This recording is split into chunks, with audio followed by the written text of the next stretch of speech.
희망이 옵니다. 오늘 이 본문 말씀에서 우리는 엉망이 높고 경건한 욥의 결의가 얼마나 단호한지 그것을 우리는 느낄 수 있습니다. 우리는 욥의 일생에서 세 가지 분명한 사실을 우리는 발견할 수가 있습니다. 첫째로 하나님이 이 세상의 모든 것을 주관하고 계신다라는 이 사실과 그 다음에 경건과 정직에 따라서 생활한다 하더라도 시험과 고난을 당하지 않는다고 생각해서는 안 된다라는 것입니다. 그리고 세 번째로 하나님을 경외하고 사랑하는 사람에게는 모든 것이 합력해서 선을 이루게 하시는 분이시다. 이 사실을 우리는 알 수가 있습니다. 그러면 과연 욥은 어떤 어려움에 처해 있었는지 우리가 살펴보겠는데요. 첫째로는 욥의 인생에 있어서 재난이 들이닥치게 됩니다. 역경의 때가 그에게 찾아온 것입니다. 그 다음에 두 번째로는 그러나 아직 욥에게는 희망이나 안락함이 완전히 사라져버린 것이 아니었습니다. 그에게는 기업과 총명한 자식들이 있었습니다. 그러나 그 사랑스러운 자식들마저 죽었다는 비보가 날아들게 됩니다. 세 번째로 이런 처지에 욥은 어디에서 위로를 구할 수 있었을까? 그에게는 건강이 있었지만 건강마저 잃고 말았습니다. 넷째로 이렇게 큰 시련에 놓이게 되어졌을 때에 욥은 그 아내의 위로와 동정을 받아야 마땅했음에도 불구하고 설상가상으로 가장 무서운 시련이 그 아내에게 나왔던 것입니다. 그리고 다섯 번째, 자식도 잃고 아내도 자기를 버렸지만은 욥에게는 친구가 있었던 겁니다. 그러나 그의 친구들도 욥을 도와주기는커녕 재난을 주는 위로자로구나 그러면서 한탄할 수밖에 없는 친구로 변한 것입니다. 전혀 도움이 되지 않았던 것입니다. 세상에서 그가 의지하던 모든 것은 결국 헛된 것이었다라는 것을 우리는 욥을 통해서 보게 됩니다. 이렇게 무서운 시련을 받은 욥은 시리에 빠져 무릎을 꿇고 말았던 것입니다. 그러나 결코 무릎을 꿇고 항복한 것이 아니라 그는 이렇게 또 담대히 말씀합니다. 그가 나를 죽이실지언정 나는 하나님을 믿습니다. 라는 이 고백을 한 것입니다. 그가 신념을 갖고 하나님을 믿을 수 있었던 것은 그가 경거망동으로 고난을 자처하지 않았기 때문입니다. 욥의 믿음에서나 신앙은 흠잡을 데 없이 훌륭한 삶이었습니다. 우리가 하나님을 믿는다 할 때에 거기에는 우리의 체험을 통해서 하나님의 능력과 지혜와 선하심을 알고 있다는 뜻이 더러 있는 것입니다. 믿음은 뭡니까? 믿음은 인내와 하나님의 뜻에 순종하는 생활을 의미하고 있다는 것입니다. 믿음은 뭐냐? 하나님 인내하면서 하나님의 뜻에 순종하는 것입니다. 자, 우리는 욥에게 일생에서 배울 수 있는 것은 인내와 자아를 버리는 진실한 신앙인의 표현을 우리는 여기에서 발견할 수가 있는데요. 그리고 욥의 행동에서 우리는 뛰어난 인품과 단호한 결의가 어우러져 있는 신앙인의 자세를 배울 수 있습니다. 또한 이 욥이 하나님을 굳게 믿고서 좌절하지 않았고 인내하며 기다린 결과 하나님의 구원을 얻을 수 있었다는 사실을 욥에게는 큰 영광이었던 것입니다. 사람들은요, 저마다 이 세상에서 자기가 겪고 있는 시련과 그리고 고통이 가장 힘들다, 가장 고통스럽다 그러면서 자기 나름대로 생각하고 있는 것입니다. 다른 사람은 이런 일이 없을 거야 라고 생각합니다. 그러나 환난의 고통은 환경에 따라서 그 아픔의 정도가 차이가 나기 마련입니다. 이것은 욥의 경우에서 분명히 드러나 있다는 것입니다. 하나님에 대한 믿음은 하나님을 알게 됨으로써 더욱 우리는 견고해지는 것입니다. 그래서 믿음은 뭡니까? 믿음은 영혼의 지적인 활동이다 라고 우리는 이해할 수가 있습니다. 믿음은 영혼의 지적인 활동이다. 자, 또 믿음은 종교적 지식의 결실이기도 한 것입니다. 이것은 하나님을 상징하는 것들에 대해서 믿음이 생기고 또 하나님께서 주신 약속을 받아들이는데 발생하는 것이 뭐냐? 믿음이라는 것입니다. 그리고 믿음은 하나님과 화해의 결과 얻는 열매입니다. 믿음에는 하나님께서 약속하신 모든 것을 실천하시는 분이시며 또 복을 베푸시든 거두시든 하나님께서 행하시는 일은 모두가 옳다는 것을 확신하는 것이 믿음입니다. 자, 이처럼 믿음의 성장은 전적으로 우리의 환경에 달려 있다 이 말입니다. 위험을 만났을 때에 믿음은 용기와 침착으로 나타나게 됩니다. 환난을 당했을 때는 흔들림 없는 결의로 변화되어지고요. 슬픈 일을 당했을 때는 순종을 배우게 됩니다. 수고하고 땀을 흘려야 할 경우에는 끈질긴 인내심의 옷을 입는 것이 믿음인 것입니다. 그리고 극심한 시련에 빠졌을 때에 안정으로, 마음의 안정으로 나타나는 것. 극심한 시련에 빠졌을 때에 하나님이 이 일에는 분명히 하나님의 뜻이 있어 라고 하는 이 마음의 안정으로 나타나는 것이 믿음인 것입니다. 그래서 믿음은 하나님의 기쁨이 되어진다라는 것이 뭡니까? 바로 모든 것은 하나님께로부터 이루어졌다는 사실을 이렇게 믿는 것, 이게 하나님의 기쁨이 되는 것입니다. 엄청난 환난을 만난 이 욥은 하나님에 대한 믿음을 결코 버리지를 않았습니다. 우리는 욥처럼 생각하거나 말할 수는 없을지 모릅니다. 그러나 우리는 욥의 인내심을 저와 여러분이 배워야 할 것입니다. 첫째 뭡니까? 하나님은 우리 인간에게 고통을 주고 즐거워하시는 분이 결코 아님을 우리에게 가르쳐 주고요. 그 다음에 하나님은 과거와 같이 지금도 우리를 환난에서 구원해 주실 것입니다. 그리고 하나님은 성도에게 관한 일이라면 무엇이든지 항상 사랑으로 관심을 기울이고 계시는 분이시고요. 네 번째, 환경이 아무리 어렵고 험난하다 할지라도 하나님의 뜻을 어길 수는 없는 것입니다. 우리가 느끼기에 환경이 어렵고 이해할 수 없다라고 해서 하나님도 우리와 같을 것이다 라고 생각해서는 안 된다는 것을 여러분 늘 믿음으로 하나님을 바라는 행위가 끊임없이 지속되어져야 함을 우리에게 가르쳐 줍니다. 그러면 욥의 경우를 통해서 우리가 무엇을 알 수 있을까라는 것입니다. 욥의 일생을 보면서 앞으로 닥칠 최악의 고통이 어떤 것인가를 가끔 우리가 상상해 보면요, 우리는 큰 유익을 얻을 수 있다는 점을 우리는 늘 배울 수 있을 것입니다. 자, 이것은 우리가 습관적으로 제약을 머리에 그려보고 행하려는 것과 전혀 다른 것입니다. 그런 생각은 우리가 피해야 하지만 경계해야 할 대상이 바로 제약을 품고 내가 무엇을 그리는 이것은 경계하고 또 우리가 또 경계하고 피해야 할 대상인 것입니다. 욥이 우리에게 주는 교훈이 뭐냐면 인내의 열매를 얻으려면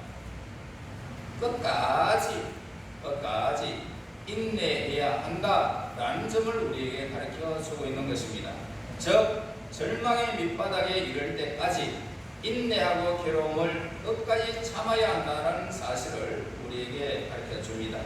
그리고 욥은 이렇게 시련이 극한에까지 이르면은 그때 믿음이 완성된다고 가르치고 있는 것입니다. 극한에 이르게 되면 믿음이 완성이 되어진다. 그러니까 극도의 시련에 처했을 때에 우리가 가장 필요로 하는 것은 흔들림 없는 하나님을 향한 마음의 자세를 우리에게 가르쳐 주는 것입니다. 욥은 믿음의 정신, 이 믿음의 정신은 곧 인내의 정신임을 몸소 우리에게 성경에서 보여주고 있습니다. 또한 욥의 일생에서 우리가 배울 수 있는 것은 시험에 승리하려면 우리의 믿음을 키워나가야 한다는 점을 우리에게 가르쳐 줍니다. 진정한 믿음이 뭡니까? 무슨 일이든지 예사롭게 여기지 않는 것입니다. 그리고 하나님의 모든 승리를 소중하게 받아들이고 순종하는 것, 이것입니다. 자, 우리에게 닥치는 모든 일들은 하나님의 거대한 계획의 일부분이라는 것을 우리는 알아야 되는 것입니다. 그러므로 오늘 우리는 욥처럼 말할 수 있는 믿음이 있어야 한다, 이 말입니다. 그래서 15절에 그가 나를 죽이시리니 내가 희망이 없노라, 그렇게 말합니다. 그러나 우리가 이런 말을 하려면 큰 노력이 우리에게 필요하다는 것입니다. 힘이 들이지 않고 진실한 신앙을 활기차게 실천할 수 없다, 이 말입니다. 믿는다는 것은 뭡니까? 믿는다는 것은 영적 생활에서 아주 간단한 일일 수도 있지만 때로는 생명을 걸고 몸부림쳐야 하는 경우도 있는 것입니다. 믿음을 지키려면 그렇습니다. 신앙은 일종의 투쟁이라는 사실을 우리는 알아야 됩니다. 신앙은 투쟁입니다. 하나님의 뜻이 무엇인지 모르면 어떻게 될까요? 자칫 하나님을 불신하는 위험에 빠져버리는 것입니다. 그러므로 우리는 일종의 내 모든 것들을 투신하고 그리고 투쟁해서 내가 하나님과 멀어지는 행위, 하나님과 가까이 하는 것을 멀리할 수밖에 없는 그런 행위들을 우리는 투쟁하면서 아니다, 뿌리치고 하나님을 향하는 것, 이것이 오늘 믿음인 것입니다. 신앙생활인 것이죠. 그리고 불신앙의 두려움은 하나님을 믿지 말라고 우리를 유혹까지 하는 것입니다. 야, 지금까지 그렇게 해왔는데 안 되지 않느냐, 그만 앉아 기다리고 하나님을 멀리하고 네 멋대로 한번 살아가라, 이러면서 유혹을 받는 것입니다. 자, 이런 유혹에 현혹되지 말고 담대히 아니다, 나는 하나님을 믿는다 라고 자신있게 다짐해야 하는 것이 신앙생활인 것입니다. 머지않아 지금과 같은 어려움을 극복하고 고통 가운데서 하나님이 부르시지 않아도 되는 때가 찾아오게 될 것입니다. 그때에는 하나님이 우리에게 고통과 시련을 주시지 않는 때가 우리에게 다가오게 된다는 것입니다. 그리고 우리가 하나님의 뜻을 이해하지 못해 당황해 하지도 않을 것이고 우리의 마음은 사랑의 정신으로 충만해 있을 것입니다. 그러므로 그날이 올 때까지 우리는 하나님을 절대적으로 우리는 믿어야 함을 우리에게 가르쳐 주는 것입니다. 자, 욥은 보이지 않는 하나님을 보면서 인내했습니다. 그는 하나님을 사랑하는 자에게 모든 것이 합력하여 선을 이루게 된다라고 하는 스스로 설득할 수 있는 그런 믿음, 그리고 하나님이 하시는 일은 무엇이든지 조용히 아무 염려 없이 순종할 수 있는 믿음을 지니고 있었던 것입니다. 너희들이 허락하기나 말기나 모든 것이 다 떠나가기나 말기나 내 모든 머리에서 발끝까지 내가 정말로 고통 중에 이런 병마가 찾아오기나 말기나 하나님은 나의 모든 것들을 다 아시고 나의 삶을 이끌어 주시고 모든 것이 합력해서 선을 이룰 것이라는 이 사실을 욥은 믿었던 것입니다. 믿음은 의지까지 포함하고 있는 것을 보게 됩니다. 믿음은 단순한 믿음이 아니라 믿는 대상에 의지하는 그런 행위까지 포함하는 넓은 의미로서 믿음을 말할 수 있습니다. 사람이요, 이 세상에서 얼마든지 살든지 갖가지 질병이나 고통이 오든지 때로는 불행 등 각자에게 시련으로 주어지는 일들을 당하지 않고 사는 사람은 이 세상에는 단 한 사람도 없다는 사실을 여러분 알아야 합니다. 매 순간마다 우리는 시련에 부딪히면서 살아가는 것이 우리 인생사라는 것입니다. 우리들이 겪어온 그런 시련들을 우리는 예수님으로부터 귀한 유산으로 그 십자가의 분깃으로 예수님의 사랑의 정표로 삼는 것을 자신에게 우리는 다짐해야 하는 것입니다. 예수님은 십자가로 지셨는데 죽음까지 맞이하면서 그 고통에 썰개에 탄 포도주를 마시면서까지 그런 고통을 십자가에서 다이구기까지 참으셨는데, 그러면서 십자가의 분깃으로 예수님을 정표로 우리는 다짐하면서 우리는 신앙을 지켜나가는 것입니다. 그런데 실제로는 일생의 큰 불행이었다라고 생각되는 사건들을 때때로 저와 여러분 되돌아보게 됩니다. 우리는 하나님께서 왜 우리에게 그러한 큰 시련을 주셨는지에 대해서 생각해 본 적이 있을 것입니다. 그 시련 속에서 왜 사람은 하나님을 의지하고 살지 않으면 안 되는 것인지 깨닫게 되는 것입니다. 그러면 사람이 하나님의 선을 바라고 잠잠히 기다리는 것이 맞다라는 이 진리를 우리는 발견하게 되는 것입니다. 저는 한 번씩 생각해 봅니다. 고추를 따면서 우리 장인 장모님이 고추를 이렇게 따면서 고추를 보면서 그냥 잘 말라요. 정말 얼마나 기가 차게 농사도 잘 짓고 우리 장인 장모님은 그렇게 잘하셨습니다. 그런데 지금 이 세상에 그렇게 분주하게 땀 흘리면서 좋아했던 일들이 어디에 갔습니까? 사라지고 없습니다. 그래서 저와 여러분, 우리는 이 땅에서 애지중지하면서 아끼는 것, 좋아하는 것, 모든 것을 할 수는 있지만 어느 한순간에 우리는 이 세상에서 모든 것을 다 모은 채 빈손으로 가야 됩니다. 다 빈손으로 가야 돼요.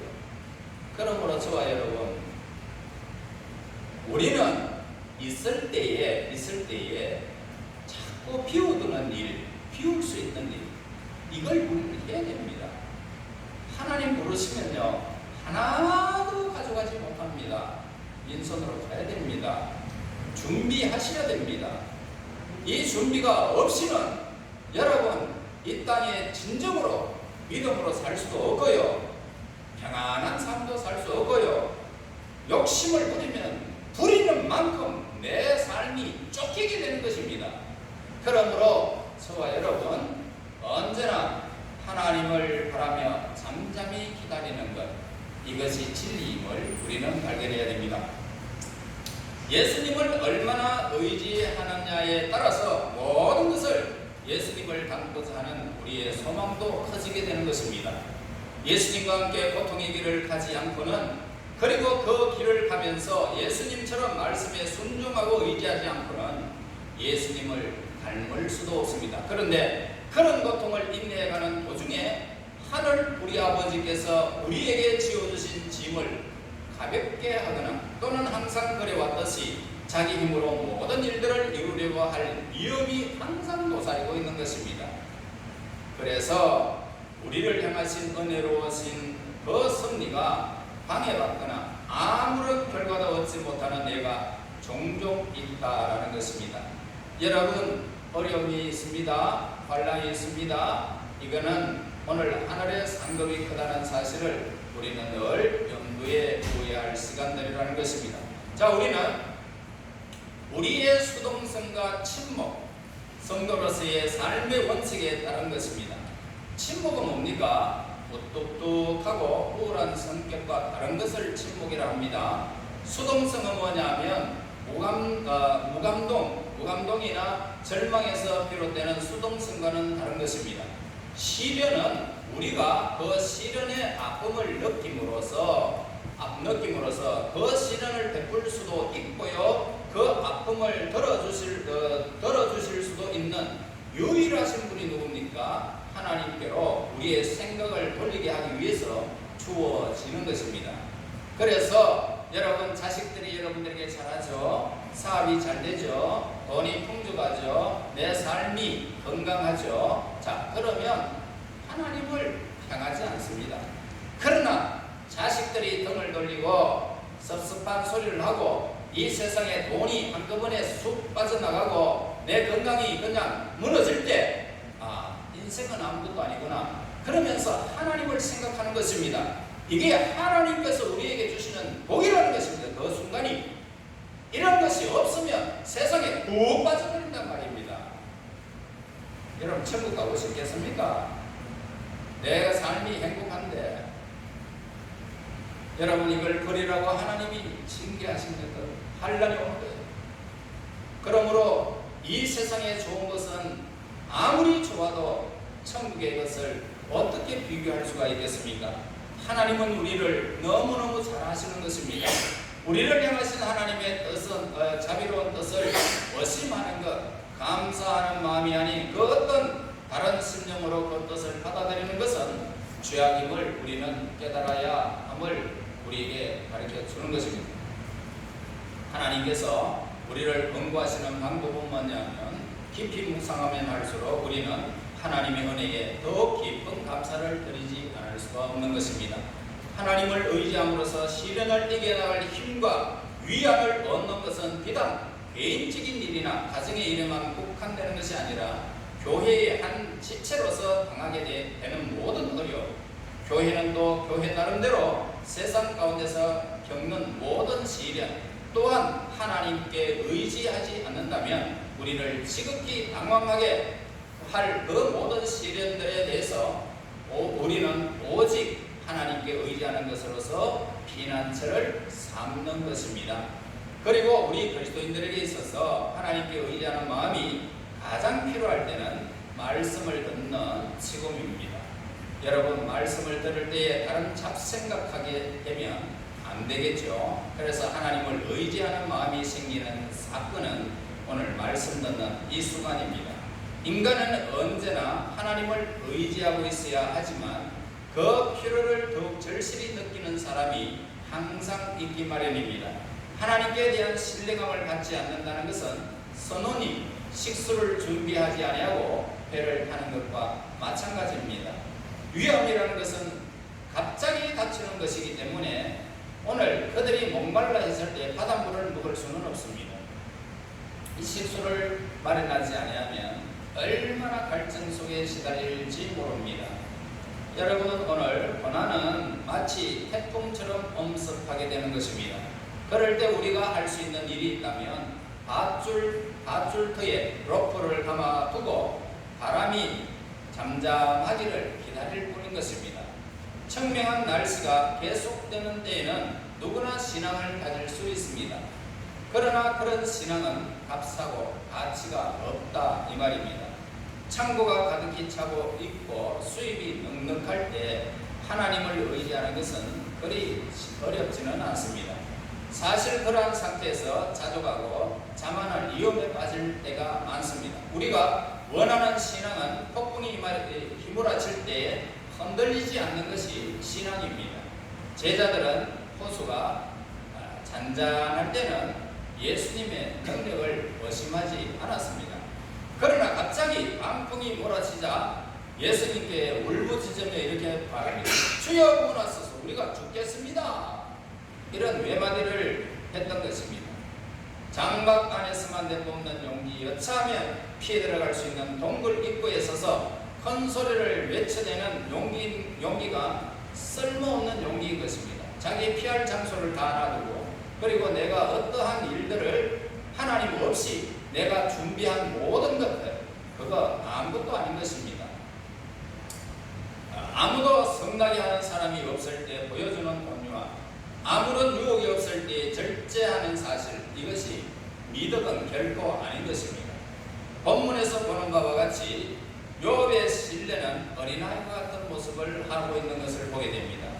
어린아이가 그 부모를 의지하는 것에는 우리는 많은 것을 배울 수 있는데 어린아이는 자기의 약함을 압니다. 그러므로 누구를 의지합니까? 부모를 의지하게 되겠죠. 만약 부모가 그런 자녀를 돌보지 않는다면 그는 그 아이의 신뢰감을 배반하고 파괴하는 행위라는 것입니다. 신앙이 없는 것은 곧 하나님께 불충성하는 것이죠. 믿지 않는 것은 곧 자기 성품을 타락시키는 것입니다. 그러므로 저와 여러분 무슨 일을 만날지라도 하나님을 믿는 이 믿음을 저버리지는 말아야 됩니다. 평안할 때 하나님을 기억해야 됩니다. 삶에 수많은 일들이 일어나도 하나님을 기억해야 됩니다. 어린아이는 식탁에 음식이 차려져 있는지, 저녁에 잠잘 때 침대가 마련되어 있는지 전혀 걱정하지 않습니다. 내일을 염려하지 않는 것이 어린아이의 순수한 신앙을 갖는 것이다 이 말입니다. 모든 것은 부모에게 맡기는 것이 어린아이입니다. 그러므로 저와 여러분, 무슨 일이 있든지 내일을 염려하지 않고 하나님께 우리의 모든 삶을 맡기는 것, 의지하는 것, 이것이 믿음입니다. 하나님의 기쁨이라는 것입니다. 오늘날 수많은 질병을 일으키는 걱정거리들은 사실 부질없는 염려에 불과한 것입니다. 하나님이 필요하면 그 질병을 이 순간에도 여러분들의 질병을 그냥 완전히 그냥 해체시켜버립니다. 하나님이 하시는 일은 우리가 어떻게 가늠할 수 있습니까? 이 세상 천지 만물보다 우리 한 사람을 더 귀중하게 여기시는 하나님이 계시는데 여러분 무엇이 염려되어야 됩니까? 병나 전혀 걱정하지 마세요. 내일 염려, 자식들 전혀 걱정할 이유가 없습니다. 하나님이 하시는 일은 정확하게 우리의 걸음을 인도해 주시는 것입니다. 이 믿음이 우리에게 필요한 것입니다. 왜 내일을 걱정하고 계십니까? 쓸데없는 걱정은 신앙 발전에 도움을 주지 않는 것입니다. 염려는 우리의 마음에 악몽이 시달리게 하는 것입니다. 그래서 결국은 하나님께서 우리에게 대하시는 태도에 불만을 품게 되고 또 하나님을 불평하게 만드는 것입니다. 오직 아직 우리에게는 남아있는 것을 잊어버리고 말게 되는 것입니다. 절대적으로 필요하지 않는 것들을 창고에 얼마나 많이 쌓아두고 있는지 여러분 돌아봐야 합니다. 여러분 지금 여러분들이 하나님의 부름을 받으면 그거 다 놓고 갈 준비가 되겠습니까? 물론 우리 하나님은 강제적으로 그냥 우리가 1년이라도 연장시킬 수 우리가 있는 것이 아니죠. 돈으로도 할 수 없고 의수로도 할 수 없습니다. 하나님 부르시면 다 갑니다. 그런데 창고에 많이 놔두고 어리석은 부자처럼 배를 둥둥거리며 창고에 가득 차고 내가 지금까지 얼마든지 사와놨으니까 나는 평안히 쉴 것이다, 이렇게 자부하는 사람들이 있습니다. 하나님이 부르시면 다 가진 것입니다. 그러므로 저와 여러분, 하나님이 주셨사오니 하나님 생각대로 내 삶을 서게 하옵소서. 모든 것은 하나님 중심으로 우리의 삶을 우리는 늘 이렇게 계산을 해야 되는 것입니다. 지금은 비록 쓰라린 슬픔과 견디기 힘든 고통을 당하고 있을지라도 우리는 하늘에 있는 집으로 갈 소망을 두고 살아야 되는 것입니다. 여러분, 하나님께서는 좀 더 자유로운 몸으로 이곳에 돌아갈 수 있도록 하기 위해서 우리가 가진 것을 취하여 갔을 때가 있는 것입니다. 여러분, 절대로 내 삶에서 물질이 자꾸 줄어든다라고 생각하고 불안해할 요소가 아니라는 사실을 여러분 알아야 됩니다. 전혀 그렇지 않습니다. 하나님이 필요하시면 언제든지 우리에게는 그 모든 흘러가는 것 다 막아주시는 것입니다.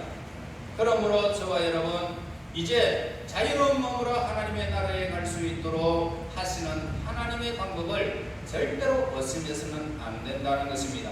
불필요한 것들은 모두 사라져 없다 해도 예수님은 우리에게 영원히 남아 계실 것입니다. 이 믿음이야말로 하나님께 의지하는 가장 고귀한 마음이라는 것입니다. 그 어떤 손실도 자기 영혼으로부터 예수님을 잃게 하는 그런 것과 비교할 수가 없는 것입니다. 이 세상 것 다 얻는다 해도 예수님을 잃어버리면 여러분 몽땅 잃어버리는 것입니다. 그러므로 예수님을 잃는 것은 잠을 이루지 못하며 노력해서 메꿀 수 없는 손실이라는 것입니다. 세상 모든 염려 중에서 예수님을 잃을까봐 염려하는 것만이 유일한 염려가 되어야 할 것입니다.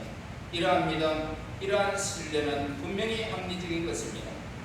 근거가 있는 신앙인 것입니다. 우리는 하나님이 우리의 마음으로부터 확신을 가져도 좋을 만한 분이라는 것을 증거를 우리는 가지고 있습니다.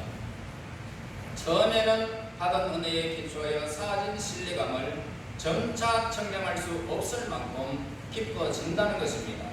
하나님을 지극히 경외하는 마음은 자기를 돌보지 않는 헌신의 마음에서 늘 발전하게 됩니다. 자기 자신은 점차 사라져 버립니다. 무한하시고 완전하신 하나님의 임재하에 거하는 사람의 그 헌신가겠구만 인간의 언어로서는 표현할 길이 없이 아름다운 신앙인 것입니다. 여러분, 하나님과 하나 되어 오직 하나님의 뜻을 아시고요, 그것을 완전히 신뢰하는 자는 이 광대한 우주에 어느 공간에 가든지 항상 그 마음은 천국과 같은 평화를 누리는 사람이 되는 것입니다. 반면에 하나님을 불신하는 자, 자기의 뜻과 자신의 뜻과 열정에 사로잡힌 자, 신앙심이 결핍된 자는 그 어느 곳에서도 그의 삶에는 천국을 발견할 수가 없는 것입니다. 비록 연약할지라도 신앙은 순수해야 된다는 것입니다. 하나님을 향한 순수한 것, 진심에서 우러나오는 것이 오늘 우리의 신앙이 되어져야 되는 것입니다. 만약 그렇지 않다면 우리에게는 아무런 희망도 여러분들에게 없고 사라질 것입니다. 모든 사람의 신앙이 완벽할 수는 없습니다. 불행을 당하지 않는 사람도 없습니다. 인간의 성품은 이러한 연단의 단계를 거치면서 성숙하게 되는 것입니다. 매일매일 하나님을 의지하시기를 바랍니다. 하루하루를 하나님이 주시는 양식으로 살아가시기를 바랍니다. 일용할 양식을 우리에게 주신 하나님 감사합니다. 여러분, 현재의 의무를 걸으면서 다 해야 할 것입니다.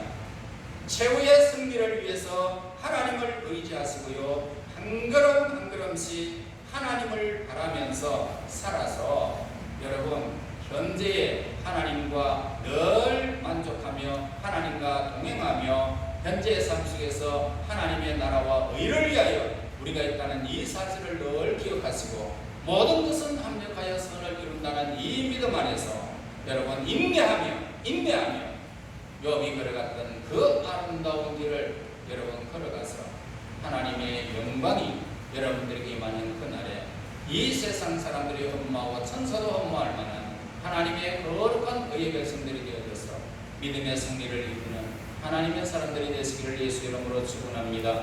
아멘. 하나님 아버지, 감사와 찬송과 영광을 드립니다. 저희들이 무엇이간데 천지를 창조하신 무한하신 전능하신 하나님이 우리와 함께 하시며 우리의 일생이 무엇인데 날마다 하나님 우리의 일생을 간섭하고 계시는지요. 참으로 무한한 사랑과 그 은혜의 손길 속에 저희들이 머물게 됨을 감사합니다. 이제 이 땅에 무슨 일을 만날지라도 두려움 없이 살아가게 하시고 평안한 삶을 누릴 수 있도록 주여 신앙의 은혜를 주시고 믿음의 은혜를 주시고 인내하며 하나님을 바라며 즐거워할 수 있는 평안을 허락하여 주시옵소서. 예수님 이름으로 기도합나이다.